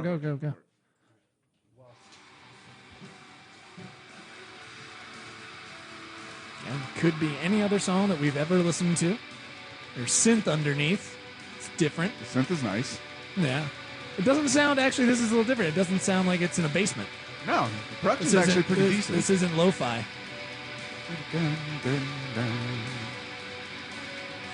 Okay. Yeah. All right, yeah, we can break it down. There we go. And Yeah, then there that's we cool. go. There's our nice little thing. The artwork, not shabby. I've seen this. I can't remember what this type of lettering is called. Oh, dude, that's just the But- standard black metal, Yeah, like yeah. unreadable. Like Right. that's actually one of the more readable ones. Yeah, I can barely. What's the band actually called? Soulless. Oh, yeah. Yeah. Soulless. Yeah, you can just See, just there's make a. it Oh, up. actually, you know what?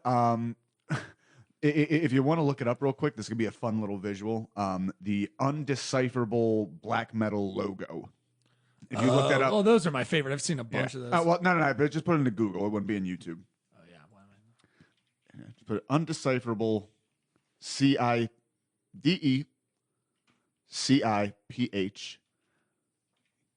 Yeah, so just go down to indecipherable, and then black metal. I got it. You got it. Metal logos. Yeah, we I think go. there's a few websites that actually have this as like a contest weekly that you could fit stuff. Jesus Christ. Yeah, so you can see all of these. Oh wow! Click that one. Click that one that you're hovering over. What the fuck is that? It's right in here. I can see it a little You bit. can just make out like an F, sort of. It's not good. They're all very spider webby, Yeah, I mean it's. and I kind of dig Look at that. these. Look at this. This Yeah. is just all patternistic tree vine. I see Bork Nagar up in the corner. Bork. Oh, Yeah, that's that Bork Nagar. That one's not too No, terrible. That's Those pretty are readable. more the classic ones. They got Also more indecipherable as clearly they went. edging out on the beautiful tramp stamp. It's a Oh, yeah. beautiful tramp stamp. Oh, that is Jeff Roser, Yeah, he was comedian. At the mic I was at last night. He was where? Yeah, he was at the mic. Oh, he was at last the night. Deptford one. Yeah, he was there last night when I was at the. Yeah, Jeff is my old roommate, and he's the co-host whenever Neil's not here. Yes, I hate him. Cool. He's funny. He's a funny dude. He's very funny. Yeah. Just starting fake beef like for no reason. Just like, bah, I mean, whatever, dude. Well, And it's like, whoa. His girlfriend. Never mind. so all right, we've hit the three We're pillars, there. the three big pillars of our podcast. We only have the one last one left, Yeah. which is death. But before we get into that, is there anything to bring a little bit of your evolving in? Is there anything we could answer for you, Mr. Host?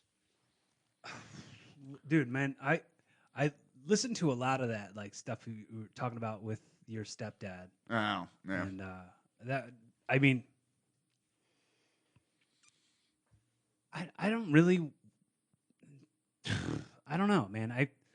You know what I hate, and I think I want you guys to sort of see if you can relate to this, and I don't want to go, hey, here's where I have to hit these marks, and I have to say this because like. I've learned to kind of let it be what it is instead of trying to force it to be something it isn't. Right. So the thing I was thinking about in that is I was listening to that and feeling very bad for you. But Right. like I'm very very high on the idea of sincerity really mattering. So I don't say happy birthday to people. I don't say like because like if it's your birthday and then he says happy birthday, I go, oh yeah, happy birthday. I said it because I had to say it. Perfunctory. And it's just Right. it's like very very like lip service. Like everybody just Facebook told you it was my birthday, so you said happy birthday to me. Oh, I had a roommate be right. furious with me because I didn't say happy birthday to him. Never mind the fact that he hadn't said anything to me in like 2 weeks. So it's like Right. it's like to say sorry for your loss. It's like you feel like you have to say that. That's just part of like what people do. But like man, when I tell you I'm sorry about what you've gone through, I want you to know that I don't do that. Right. I'm not somebody who comes out and says, hey, sorry for your loss because I had to say it.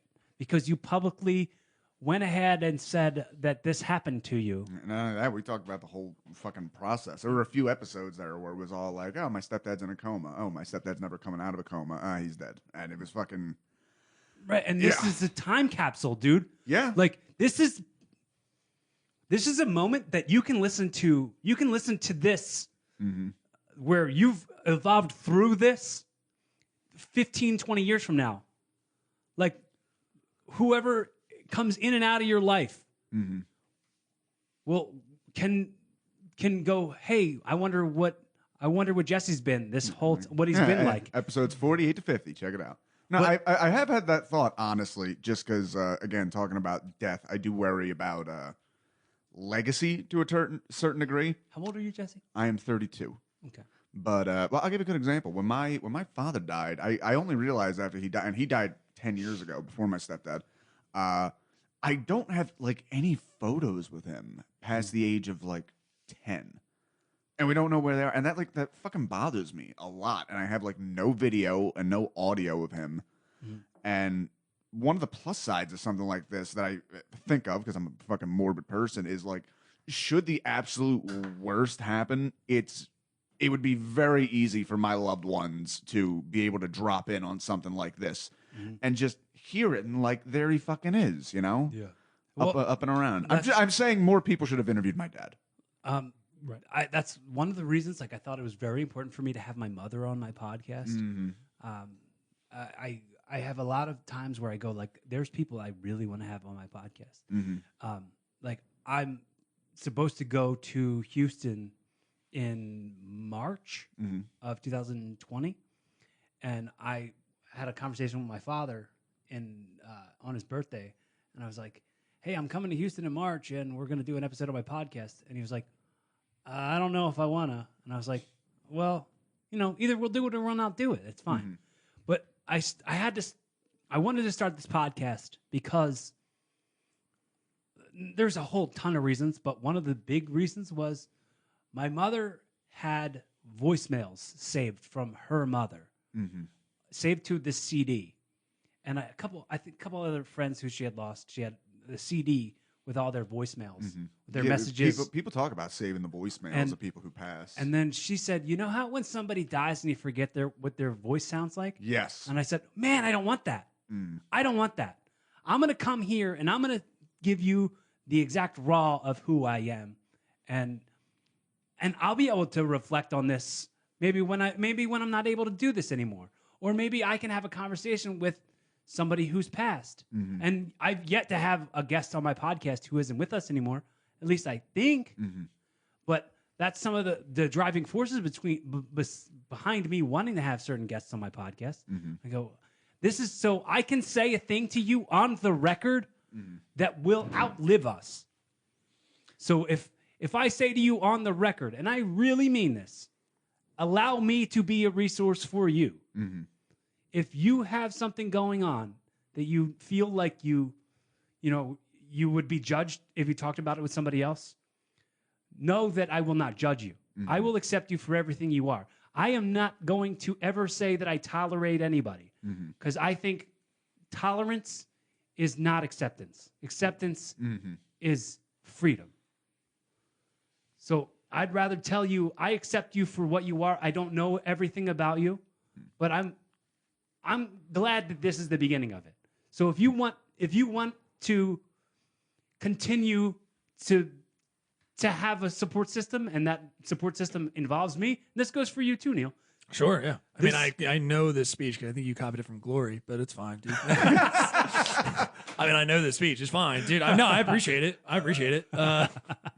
No, I get it. I feel the sincerity inside you. So that's cool, man. I was actually going to say, I actually had a dream recently that you died, Neil. Oh, cool. And in that dream, I went back and listened to our podcast. Yeah, sure. I am visibly not on it.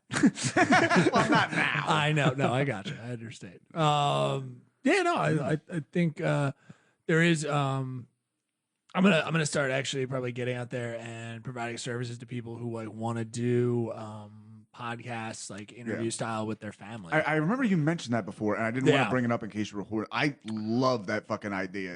It was like podsterity, right? Yeah, podsterity was going to be the literally TM'd. I already saved it. I already mailed it myself. Don't even bother. So, but like people can call you, and you come over with like a Zoom and video if they want video. Because that's also when people die, you lose all their fucking stories. Sure, you know, well, and their mannerisms, I think, aren't seen in photos. My and stuff like Aunt that. Tugger.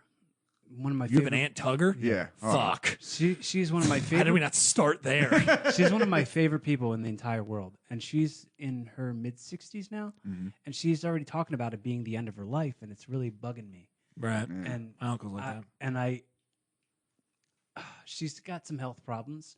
And I go, I know I have a limited amount of time for me to get a podcast in with her. Mm-hmm. And she's like, I don't know what we're going to talk about. I'm like, just talk to me. Mm-hmm. And it'll be recorded. That's it. Yeah. Almost every conversation you've ever gone into, you didn't know what it was going to be when you Right, got yeah, there. yeah. Like, this one's just going to be saved. I want to have my mom on because I want to have your mom on my podcast too. yeah, there you go. She could do yours first, and that'll get her acumen up, and then I got a schedule with her. But her best friend was murdered when she was 17. And I wanted to get into that, and she said, like, "Well, no, you're gonna make fun of it." Like, what? A little, but Right. not really. We're not gonna make fun of the victim. We're not gonna like. Yeah. We're not. We're if anything, we bring levity to hopefully the parts that are just like that is crazy that happened to you. Yeah. She actually told me something terrible, which was like, I remember when she was missing, I remember your dad actually went out and like really set up a search. And it kind of made me mad because I knew kind of in his head, he was like, I'm going to save the day. Like, Your dad- oh, fuck, I totally have Your that. dad 100% just that was mostly beer and sitting around. That was, Yeah. come on, dude. Like, well, let's go find Anna. My mom did my podcast, and she talked to me about, I was this close to being an abortion, and she talked about, we talked, and all that stuff's on Strong the record. open. All the stuff is on the record, like Yeah. and she talked about like she almost passed away like right before I was born from her bad pregnancy Right. that she had with my sister. And Bad pregnancy. your love is like bad pregnancy. Till the day. But I'm bleeding out. I want to have these on the record conversations. Yeah. And it's funny because like my best friend Rick, who was in those videos, Yeah. he listens to every episode of my podcast, and he says, So he'll listen to this. What up, Rick? You inspire me to want to be able to have these conversations with my dad, Right. and I want to have questions that I want to ask him about certain things. I'm like, let's do one where it's just you and your dad, and you could do it on my podcast. I'm totally cool with that. Anybody who needs a resource, I am fascinated with resources, and if I can be something that sort of facilitates what your next step in the process is, Right. like that fascinates me. And I go, how often do I go like, what if I said a thing and it affected somebody who never met me or never saw me, but it changes something about the way they live their lives. I think about that from time and then to time. I feel like I've done, I will feel accomplished. If somebody ever comes to me and goes, hey, you said this thing and it made me change my outlook on things. I think Jesse's are probably the other way. It's probably Yeah. He's in this thing, and I'm very offended. I am not talking to my cousins anymore. Ah. As I said exactly what you said, and apparently they didn't like it. No, Those Filipino jokes are doesn't not drag us funny. off. Well, when it comes to Did you tell them right? when it comes to like the peaceful talk and and it comes to the acceptance and the love, I still have my moments where I go, wow, I'm not perfect and I'm a hypocrite. Like I haven't talked to my older sister in 3 years. Right. Like we have problems. We all have problems. Right. So of course I come from a place of privilege, and I try to live like very peacefully and not anger at all. But sometimes when stuff comes up with my sister and the way she treated my mom, I sort of get angry. Right. And I'm not above anybody else who would have those moments where they would question their sincerity or them being, a hypocrite. Because I have my moments where I go, wow, I'm a phony. I'm a tourist in this world. Let's have a little grace with ourselves. And you got that, and you bought the world hat, which is so stupid. You look like such a douche. Just the universe hat. Oh man, what are we seeing today? Good attempts, Ultraverse. joke. Real good job, Neil. All right, well, let's bring this in for a landing, get over Scoosh. our final thing here, and that's where we talk about death. Dun, dun. When I just say death, what are your thoughts on it? Just even the word.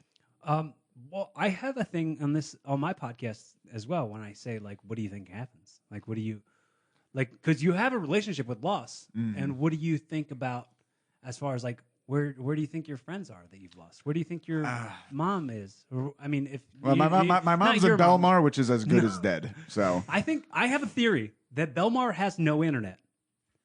Here's my theory. When I drive to West Deptford every Friday to record my award-winning podcast, Wrestle Rock, I go through I go through this. There is a patch of 295 where you get no service whatsoever. So when I drive through there, there's a porn store, and it's always packed. Yep. I'm like, you guys must not have internet. Right. It might be. Dude, I worked at a pizza place near there, and I would deliver there from time to time, and pretty fucking cute girls in there in the porn shop. What? It's a porn shop attached to, like, peekaboo booths, that kind of shit. Yeah. Oh, that's Yeah. why it's packed. I didn't know. I just thought. Oh yeah, they no, sold there is videos there. and It's stuff. right on Browning Road and 130. Okay, so So- like right where that diner is. The diner's not there anymore. No, It's I knocked mean, down. when you there's This a has diner. gotten trashy. You both fucking stop it right now. Just like, did you take 95 up? Oh, you can't. You got to get off that earlier.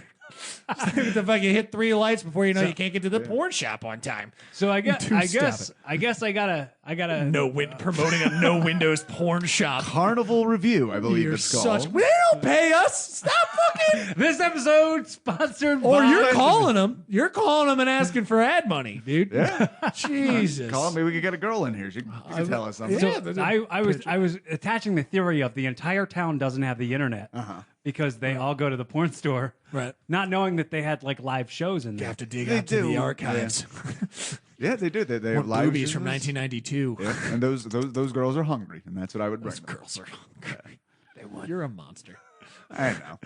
Yeah, girls nah, are- the death stuff, I hope for reincarnation. I really think it's nothing, but I don't want it to be. I need to look into spiritualism more because my thing is like, well, I don't feel it, like, but I also don't seek it. So But here's the thing. hold on, I hear Professor Wood.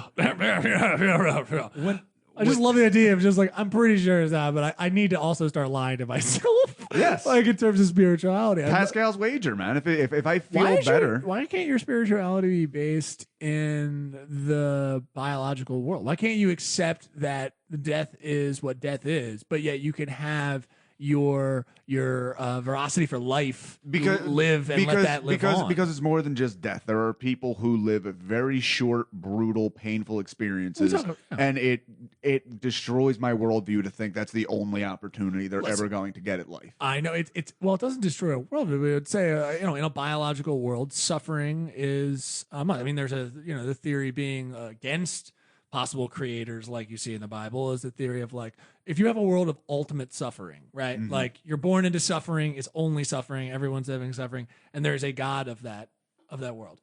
Is that God not a villain? It's clearly a Oh villain. yeah, well, right? I told you I don't believe in a I personality understand that. God. I got you. But I just mean when I go like, oh, well, it refutes it. So other people are suffering and you need to subscribe some kind of thing out into the ether to know that those people, when they leave here, they go on to something else. Right. That's very beautiful.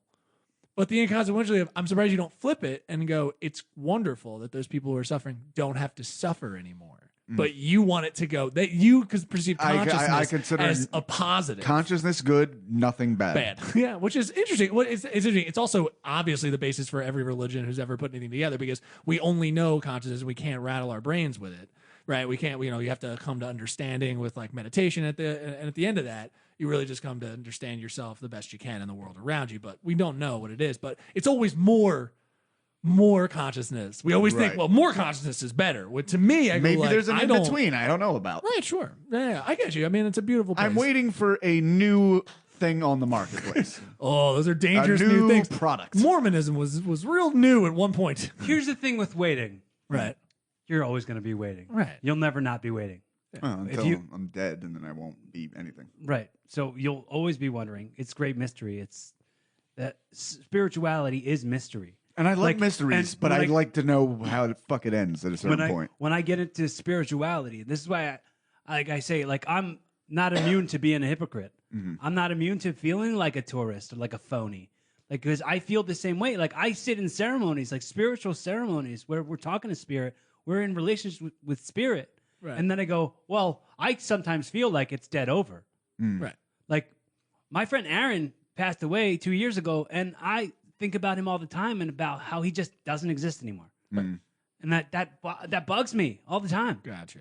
And I go, well, what am I a tourist? Like what a fucking phony I am. For like me to sit in these ceremonies and pray to spirit and me But to be there doubting. to be there and then be like, yeah, but I've seen it. I've seen it feel like nothing. I've seen it feel like I've lost someone forever and never like because whatever I pass into, I'm not gonna be this. I'm not gonna be this personality. Sure. This is something like I recently said this to Katie. I'm gonna be a super bitch in the next life. That's what I'm looking forward to. I said this to Katie recently.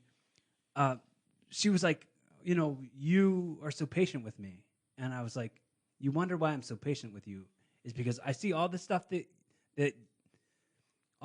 you think is a challenge for our relationship, and I go, that's just your human stuff. I already love your spirit all the way inside of that, and the human stuff is just stuff that we all have. So it's such a weird thing because it's such a mystery. It's such a... I want to know.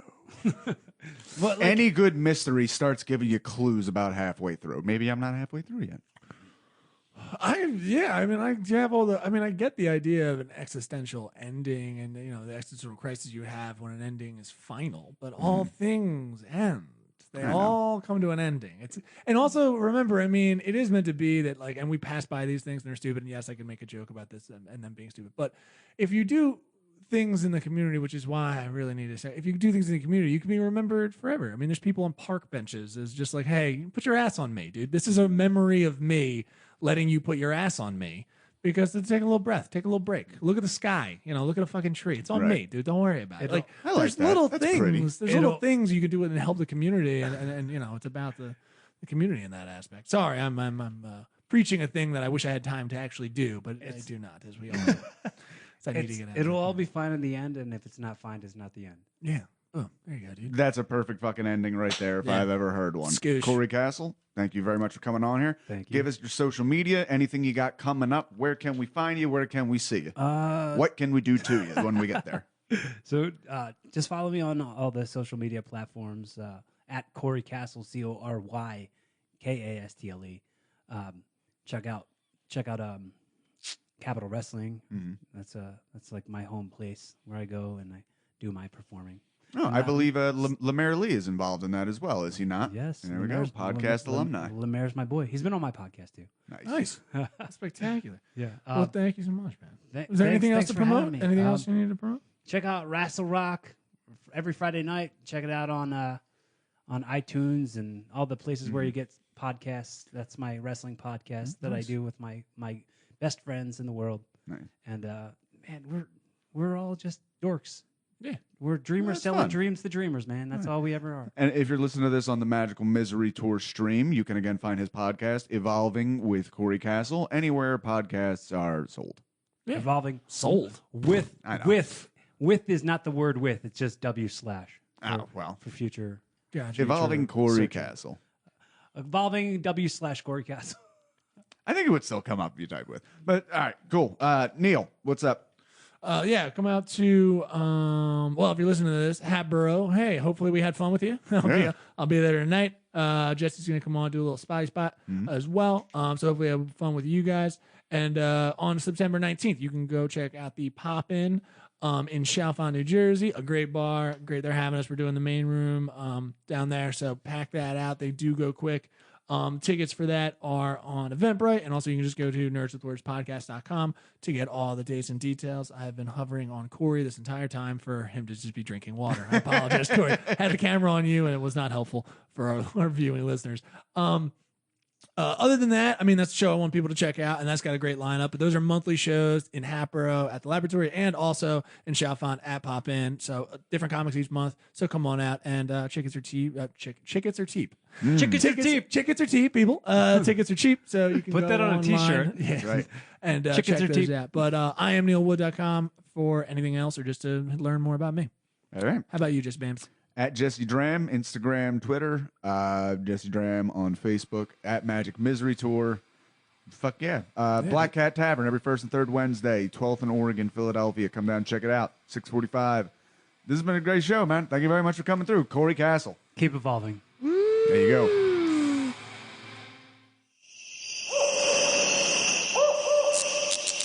This has been a Drop Tent Media production.